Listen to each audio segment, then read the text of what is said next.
बात करते हैं कर्क राशि के जातकों के बारे में। कर्क राशि वालों, मई 2026 आपके लिए ये एक इमोशनल डेप्थ तो लेकर आ ही रहा है। ये वो फेज है जहां पर आप सिर्फ सिचुएशन को हैंडल नहीं कर रहे हैं बल्कि उन्हें फील भी ज्यादा कर रहे हैं। जैसे कोई छोटी सी बात भी सीधे दिल तक पहुंच रही है आपके, और आप खुद सोच रहे हैं कि मैं इतना रिएक्ट क्यों कर रहा हूं, मैं इस बारे में इतना सोच क्यों रहा हूं, ये ओवर थिंकिंग, ओवर रिएक्शन बंद क्यों नहीं हो रहा है। ये अवेयरनेस आपकी बढ़ रही है कि आप ओवर थिंकर है, आप अननेसेसरी सोच रहे हैं। बस डिफरेंस इतना है कि पहले आप इन चीजों को इग्नोर कर देते तो होती पहले भी थी आपके साथ, अब आप नोटिस कर रहे हैं और अपने आप को करेक्ट करने की ऑन द सेम टाइम कोशिश भी कर रहे हैं। महीने की शुरुआत थोड़ी हैवी फील हो सकती है, थॉट्स थोड़े स्कैटर्ड, इमोशंस थोड़े इंटेंस, आप लोगों के बीच में होकर भी उनके बीच में नहीं है, इंटरनली डिस्कनेक्ट फील कर रहे हैं। ये सारी भावनाएं आपको घिरने शुरुआत कर देंगी या कर चुकी होंगी जब आप ये वीडियो देख रहे हैं। जैसे आपके आसपास के लोगों को लगेगा सब कुछ नॉर्मल है, ये व्यक्ति तो ठीक है, हंस रहा है, खेल रहा है, काम कर रहा है, लेकिन आपके अंदर आपका जो मन है ना वो कहीं अटक गया है। वो किसी एक विचार पे, किसी थॉट प्रोसेस पे, किसी एक डर में, इनसिक्योरिटी में ऐसा अटका हुआ है कि वो आपको और ज्यादा अंदर ही अंदर तंग कर रहा है, परेशान कर रहा है। आपके अंदर क्या चल रहा है शायद सिर्फ आप ही समझ रहे हैं और कोई नहीं समझ रहा है। और इसी थीम को लेकर अगर हम आपके करियर को समझें तो आप वहां पर देखेंगे कि पहले 15 दिनों में आपके वर्क पे काफी प्रेशर आ रहा है,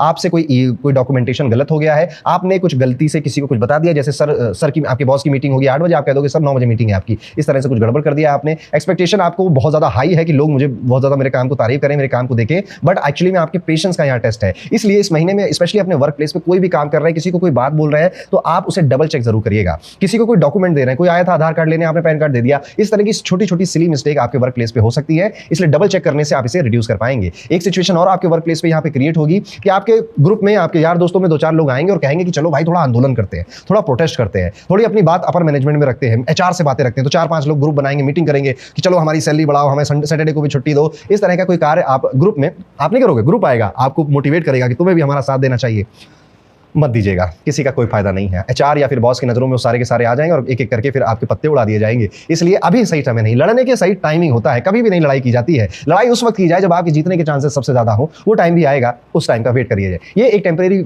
फेज है जहां पर आप थोड़ा सा ऐसे इंपल्स में आकर, फ्रस्ट्रेट होकर, गुस्से में आकर किसी को कुछ बोलना चाहोगे अपने वर्क प्लेस के अंदर, बच जाना, रुक जाना, मत करना ऐसा। आप गुस्सा आ रहा होगा, सामने वाला बदमाशी कर रहा होगा, अभी लड़ने का टाइम नहीं है आपका। 2 जून के बाद जिससे लड़ रहा हो उससे लड़िएगा, पर अभी आपको लड़ाइयां, अननेसेसरी लड़ाइयां अवॉइड करनी चाहिए। इस टाइम पीरियड में आपके सीनियर अथॉरिटी फिगर आपकी तरफ से थोड़ा सपोर्टिव अप्रोच जरूर रखेंगे, अगर आप मेरी पहली वाली बात मान रहे हैं तो। फाइनेंशियली ये महीना मिक्स्ड है, इनकम के चांसेस जरूर हैं, लेकिन साथ ही साथ एक्सपेंसेस भी हो रहे हैं। तो ये कोई खास महीना नहीं जिसमें आपकी बड़ी इनकम बढ़ रही हो या बहुत पैसे आपके पास आ रहे हैं। इवन अगर आप व्यापारी भी हैं, बिजनेसमैन भी हैं, तो आपने लास्ट मंथ जो रेवेन्यू किया था उसी को मेंटेन करना इस बार टफ फील हो सकता है आपके लिए। फैमिली रिस्पांसिबिलिटी या कोई सडन रिक्वायरमेंट आ जाएगी परिवार में जहां पर पैसे की जरूरत पड़ेगी। जैसे माता जी ने कहा कि मुझे घुटने का ऑपरेशन कराना है, डॉक्टर के पास जाना है, या मुझे घूमने का बहुत मन कर रहा है, आप मुझे घुमाने ले चलो। तो इस तरह से आपके सामने आएंगी सिचुएशन और आपको वहां पर एक्स्ट्रा पैसे खर्च करने पड़ेंगे। सेकंड हाफ फाइनेंशियली थोड़ा स्टेबल फील करवाएगा, लेकिन फिर भी कॉन्शियस स्पेंडिंग जरूरी रहेगी। अगर आपने इंपल्सिव डिसीजन लिए तो बैलेंस डिस्टर्ब हो सकता है। हेल्थ के केस में ये महीना एवरेज है, लेकिन emotional health directly physical health को अफेक्ट करेगी। अगर आप मेंटली स्ट्रेस्ड हो तो डाइजेशन या स्लीप पर ध्यान जरूर दीजिए, आप क्या खा रहे हो, कैसे सो रहे हो।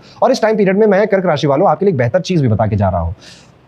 ये राशि ना एक्चुअली में बहुत ज्यादा ऑब्जर्विंग पावर के साथ आती है, ऑब्जर्व कर लेती है अपने आसपास। अगर आपके आसपास नेगेटिव लोग हैं और आप कर्क राशि के, आप उन्हें भी ऑब्जर्व कर लोगे, उनकी नेगेटिविटी आपके मन में आ जाएगी, उनकी चिंताएं आपके मन में आ जाएंगी। अगर पॉजिटिव लोग हैं तो आप उसे भी ऑब्जर्व कर लोगे अपने अंदर। यहाँ पर आपकी जो नींद है बहुत ज्यादा इंपॉर्टेंट हो जाती है। चंद्रमा है ना आपकी राशि का मालिक, इसलिए जितने भी कर्क राशि वाले लोग हैं, ये सिर्फ इस महीने की बात नहीं है, आपकी पूरी लाइफ की बात है। कोशिश किया करिए कि जब आप सोने जा रहे हैं ना तो 5-10 मिनट का एक रिचुअल जरूर करें और उसमें आंखें बंद कर बिस्तर पर लेट कर जस्ट इमेजिन करिए कि अपनी जिंदगी को आप कैसा जीना चाहते हो, how perfectly you want to live in this world. और ये रोज रात को करिए और फिर जस्ट देखिएगा कि मॉर्निंग में आपकी बॉडी की एनर्जी क्या होती है, काम करने का जो जोश है, जो पैशन है ना, वो क्या होता है आपके अंदर। और ये बहुत रेमेडी काम करती है कर्क लगन वालों के लिए भी और कर्क राशि वालों के लिए। अब चलिए वापस से आ जाते हैं अपने टॉपिक पर। आपको ना इस टाइम पीरियड में, इस पूरे महीने में ना कई सारे लोगों की लड़ाइयां लड़नी पड़ेंगी, कई सारे लोगों की प्रॉब्लम सॉल्व करनी पड़ेगी और आपको लगेगा कि यार अपनी प्रॉब्लम तो मुझसे सॉल्व नहीं हो रही लेकिन इनसे सॉल्व हो रही है। जैसे कि वो जो एक सिंगल लड़का होता है ना ग्रुप में, जो बहुत रिलेशनशिप की एडवाइस देता है, कभी किसी उसकी कोई गर्लफ्रेंड नहीं बनी होती है। इसी तरह की सिचुएशन आपके साथ होने वाली है कि आप ऐसा एक्ट कर रहे हो कि आपको सारी प्रॉब्लम के सोल्यूशन पता है,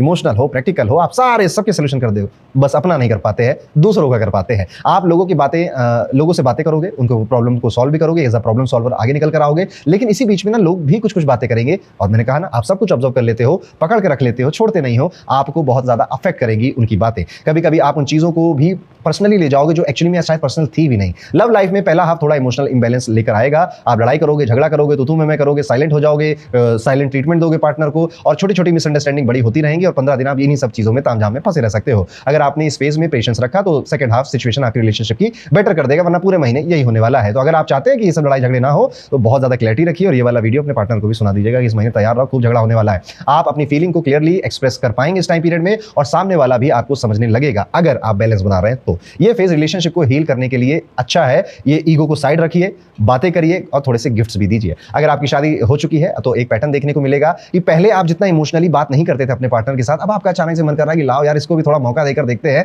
ये मेरी इमोशनल बातें हैंडल कर पाएगा या नहीं कर पाएगा। स्पेशली अगर आपकी नई नई शादी हुई है ना तो ये चीजें ज्यादा देखने को मिलेंगी आपके रिलेशनशिप में। अगर आप विद्यार्थी हैं, स्टूडेंट हैं तो डिस्ट्रैक्शन जरूर होगा आपको और थोड़ा बड़ा नहीं बहुत ज्यादा होगा। मन ऐसा भटकेगा कि काम क्या पढ़ाई क्या सब छोड़ो, चलो वीडियो गेम खेलते हैं और रिलेशनशिप बनाते हैं, घूमने जाते हैं, यूट्यूब चैनल खोलते हैं, व्लॉगिंग करेंगे। हर वो काम करने में आपका दिमाग लगेगा, मन लगेगा और खूब इच्छा आएगी, आपकी ऊर्जा भी जाएगी जो आपकी पढ़ाई से अलग है। पढ़ाई बस मत कराओ, बाकी सब करा लो मुझसे। अगर इस महीने आपको अच्छा रिजल्ट चाहिए तो अपने पढ़ाई का जरूर टाइम निकालिए और बाकी अपना जो काम करने जो एंजॉयमेंट करने उसे भी करते रहिए। इस महीने का कोर लेसन आपके लिए यही है कि हर चीज को फील करना गलत नहीं होता, लेकिन हर चीज पर रिएक्ट करना जरूरी भी नहीं होता। आप जितना अपने इमोशंस को समझोगे उतना ही आप उन्हें कंट्रोल कर पाओगे। तो ये जो ओवर थिंकिंग, ओवर रिएक्शन हो रहा है, इसको लिखना शुरू करते हैं, इसको समझते हैं, रेदर देन इससे फाइट करते हैं। इस महीने कोशिश करिए इस सोमवार को भगवान शिव के मंदिर जरूर जाइएगा, बेलपत्र, धतूरा और जल से उनका अभिषेक भी करिएगा। शिवलिंग की जो जैसे प्रॉपर वे में परिक्रमा भी करिए और फिर अपने घर में आइए। ये आपकी इमोशंस को बैलेंस करने में, आपको मानसिक रूप से शांति देने में आपकी बड़ी मदद करेगा। तो ये था दोस्तों कैसा जाएगा कर्क राशि के सभी जातकों के लिए मई 2026 का पूरा महीना। एक इंपॉर्टेंट अनाउंसमेंट है आपके